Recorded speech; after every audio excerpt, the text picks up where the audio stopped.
और यहाँ की कुल आबादी 1500 के करीब है। हाँ? वेटिकन सिटी की ये तरह तो ही इस चलता है देश यार, में छोटा सा मुसलमानों देश है। के रहने और बसने पर पूरी तरह से पाबंदी है। Hello guys, welcome to our channel. आज हम लेके आए हैं 5 ऐसे देश जहाँ पे मुसलमान are not allowed. So Muslims are not allowed. So ये ऐसे कौन से देश हैं, मैंने ऐसे कभी नहीं सुने। बिकॉज हर कंट्री में हमने देखा कि हर रिलीजन को ऐसे अलाउ करते ही हैं। ऐसे कौन सा है जो देश है जो पर्टिकुलरली सिर्फ मुस्लिम्स को अलाउ नहीं करता है, या फिर वहाँ पे मुस्लिम्स है ही नहीं, बिल्कुल ना के बराबर है। सो देख लेते हैं। और सीरियसली ये टॉपिक ही बहुत ज्यादा ना थोड़ा वियर्ड सा है और शॉकिंग सा है, क्योंकि मेरे अकॉर्डिंग शायद ऐसा कोई देश ही नहीं होगा जहाँ पे मुस्लिम्स अलाउड ना हो। और हम सभी जानते हैं कि मुस्लिम एक छोटी कम्युनिटी नहीं है, वो एक बहुत ज़्यादा बड़ी कम्युनिटी है। स्टिल मुस्लिम्स, कौन से देश ऐसे हैं जिसमें मुस्लिम्स अलाउड नहीं है, वो मुझे देखना है। तो देखते हैं फिर वीडियो कैसे होने वाली है, वही देख लेते हैं कैसा होगा। तो आप भी देखो, हम भी देखते हैं। Let's start. वैसे तो दुनिया में 57 से अधिक इस्लामिक देश मौजूद हैं, लेकिन क्या आप जानते हैं कि दुनिया में 5 देश ऐसे भी हैं जहां मुसलमानों का रहना सख्त मना है। इन देशों में मुसलमानों की आबादी 0 के बराबर है। यहाँ ना तो कोई मस्जिद है और ना ही कोई मदरसा, बल्कि हालात तो ये हैं कि कुछ देशों में इस्लाम का प्रचार प्रसार करने पर सजाए मौत भी हो सकती है। दुनिया के 5 बिना मुस्लिम आबादी वाले देशों की लिस्ट में पहला नाम वेटिकन सिटी का आता है। ये दुनिया का अकेला देश है जहां पर एक भी मुसलमान मौजूद नहीं है। क्रिश्चियन सिटी इस देश की स्थापना 1929 में इटली की राजधानी रोम के बीचों बीच की गई थी। इस देश में सिर्फ ईसाई धर्म को मानने वाले लोग ही रह सकते हैं। आपको ये जानकर शायद हैरानी हो कि वेटिकन सिटी दुनिया का सबसे छोटा देश भी है। जिस तरह मक्का शहर में गैर मुस्लिमों का जाना प्रतिबंधित है, वैसे ही वेटिकन सिटी में मुसलमानों के दाखिले पर पाबंदी है। दुनिया के इस सबसे छोटे देश की कुल आबादी मात्र 800 के करीब है। दुनिया के 5 बिना मुस्लिम आबादी वाले देशों की लिस्ट में दूसरा नाम टोकेलाऊ का आता है। इस देश में एक भी मस्जिद और मदरसा मौजूद नहीं है। ये कौन सा और देश यहाँ है? पर मुसलमानों की आबादी 0 के करीब है। इस देश को दुनिया की सबसे छोटी अर्थव्यवस्था वाला देश भी कहा जाता है। टोकेलाऊ देश एक छोटे से आइलैंड पर बसा हुआ है और यहाँ की कुल आबादी 1500 के करीब है। हाँ? वेटिकन सिटी की ये तरह तो ही इस चलता है देश यार, में छोटा सा मुसलमानों देश है। के रहने और बसने पर पूरी तरह से पाबंदी है। टोकेलाऊ एक ईसाई बाहुल्य देश है जहाँ पर इस्लाम का प्रचार प्रसार करने पर आपको सजाए मौत दी जा सकती है। दुनिया के 5 बिना मुस्लिम आबादी वाले देशों की लिस्ट में तीसरा नाम नॉर्थ कोरिया का आता है। अच्छा, ये दुनिया के उन चुनिंदा देशों में से है जहाँ पर मंदिर, मस्जिद और गिरजाघरों के बनाने पर पूरी तरह से पाबंदी है। मतलब कुछ भी अलाउड बीबीसी के मुताबिक उत्तर कोरिया में मुसलमानों की आबादी 3000 के करीब थी, जो अब घटकर 0 हो रही है। इस देश के मुसलमान या तो उत्तर कोरिया छोड़कर बाहर चले गए या फिर उन्हें कत्ल कर दिया गया। उत्तर कोरिया में एक भी मस्जिद मौजूद नहीं है। 2013 में ईरान एम्बेसी में एक मस्जिद बनाई गई, लेकिन इसमें नॉर्थ कोरिया के किसी भी इंसान के दाखिल होने पर पाबंदी है। इस देश के तानाशाह किम जोंग उन नास्तिकता में यकीन रखते हैं और यही वजह है कि अगर आप इस्लाम का प्रचार करते हुए पाए जाते हैं तो आपको सजाए मौत दी जा सकती है।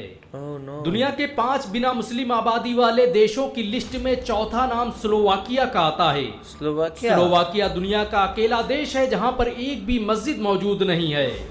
ये दुनिया के उन चुनिंदा देशों में से है जहां पर मुसलमान मस्जिदों और मदरसों का निर्माण नहीं कर सकते। 19वीं सदी तक स्लोवाकिया में 200 से अधिक मस्जिदें थीं, जिन्हें खिलाफत उस्मानिया के खत्म होने के बाद खंडहरों में तब्दील कर दिया गया। मुसलमानों ने स्लोवाकिया पर 300 सालों तक हुकूमत की।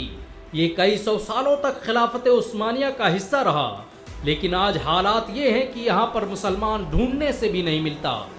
मुसलमानों की दौरे हुकूमत में स्लोवाकिया साइंस और टेक्नोलॉजी के क्षेत्र में आसमानों पर पहुंच गया था। स्लोवाकिया में पहला अस्पताल मुस्लिम शासकों द्वारा 16वीं सदी में बनाया गया, लेकिन आज उसी स्लोवाकिया में नए मुसलमानों के बसने पर पूरी तरह से पाबंदी है।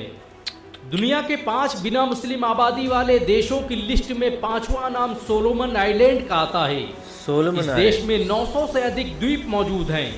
सोलोमन आइलैंड की आबादी 7 लाख के करीब है, लेकिन यहाँ पर मुसलमानों की कुल आबादी 70 से भी कम है।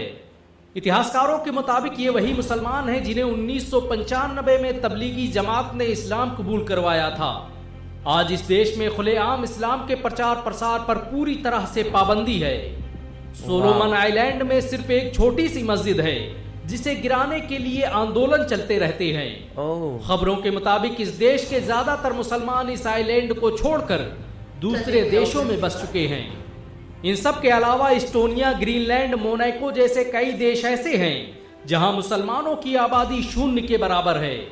मुसलमान आज भी इन देशों में अपनी मजहबी पहचान के लिए जंग लड़ रहे हैं। बीते दिनों कतर, तुर्की और सऊदी अरब के दबाव में आकर इन देशों में भी मस्जिदों के निर्माण की योजनाएं बनाई जा रही हैं। उम्मीद है कि आने वाले दिनों में इन देशों में भी अजान की सदाएं गूंजती नजर आएंगी। क्या आप मानते हैं कि सभी मुस्लिम देशों को एकजुट होकर इन देशों में इस्लाम को फैलाने का काम करना चाहिए? इस वीडियो से हमें बेसिकली यही पता लगा कि जितनी भी कंट्रीज थी ना जो इस्लाम को जहाँ पे बिल्कुल बैन है इस्लाम, वो मोस्टली छोटी कंट्रीज थी, जैसे वेटिकन सिटी हो गया, ठीक है, और कुछ तो ऐसे थे कि जिसके बारे में हमने सुना भी नहीं था। तो लेकिन हम लोगों को ये चीज़ समझनी पड़ेगी कि अगर आप चाहते हो कि आपकी जो कंट्री है वो डेवलप बने, है ना, वो मतलब कि आगे आए, वहाँ के लोग एडवांस बने, तो डेफिनेटली हमें हर कम्युनिटी को सपोर्ट करना पड़ेगा। अगर आप किसी भी कम्युनिटी को अबैंडन कर रहे हो या फिर आप नहीं सपोर्ट कर रहे हो ना, तो आपका मतलब कि जो नेशन है उसका वहाँ पे तरक्की नहीं होगी। और पिछले वीडियो में हम लोगों ने ये भी देखा था कि जो इंडिया है उसकी एक काफ़ी हद तक पॉपुलेशन है, जो मुस्लिम पॉपुलेशन है उनकी अगर मतलब कि 8% शायद जो जगह है, जो प्रॉपर्टी है मुस्लिम्स की, और अगर मुस्लिम्स काम करना इंडिया में बंद कर दे तो इंडिया की इकोनॉमी पे बहुत ज़्यादा इम्पैक्ट पड़ेगा। तो वही वाली बात हो जाती है, अगर ये वाली सिटीज़ है, जो ये कंट्रीज़ आई मीन, वो अगर यहाँ से अपना मुस्लिम अबैंडन ना करे मुस्लिम कम्युनिटी को, तो डेफिनेटली ये इन कंट्रीज़ में भी डेवलपमेंट बहुत तेज़ी से होगी और ये लोग भी मतलब कि कंपटीशन में आएंगे फॉर श्योर। बाकी किसी कम्युनिटी को सपोर्ट करना ये बहुत ज़्यादा गलत बात है। देखा जाए तो यहाँ पे मतलब वही है कि छोटी छोटी कंट्रीज हैं, इन्होंने अपने अपने छोटे रूल्स बना रखे हैं, तो वो है। बट यहाँ पे मेरे ख्याल से ऑफकोर्स मुस्लिम कंट्रीज ने भी इतना फोकस नहीं लिया होगा, वरना अगर सब मिलके बोलते तो ऑफकोर्स यहाँ पे भी आपको अलाउ करा ही जाना चाहिए था। बट यहाँ पे यही होगा कि वो इन्होंने इतना फोकस नहीं किया। एंड क्योंकि छोटे छोटे आइलैंड्स हैं तो इनमें कौन, एक जैसे एक देश था वो तो 1500 लोग थे, 1500 लोग तो आपको यहाँ पे एक सोसाइटी में मिल जाएंगे, इतने तो यहाँ पे होते, तो वो उतना वो फोकस वहाँ पे नहीं किया गया। तो आप लोगों का इस बारे में क्या कहना है कमेंट्स में ज़रूर बताइएगा। तो ऐसे लाइक करते जाइए, कमेंट करते जाइए, शेयर करते जाइए, सब्सक्राइब करते जाइए। बाय।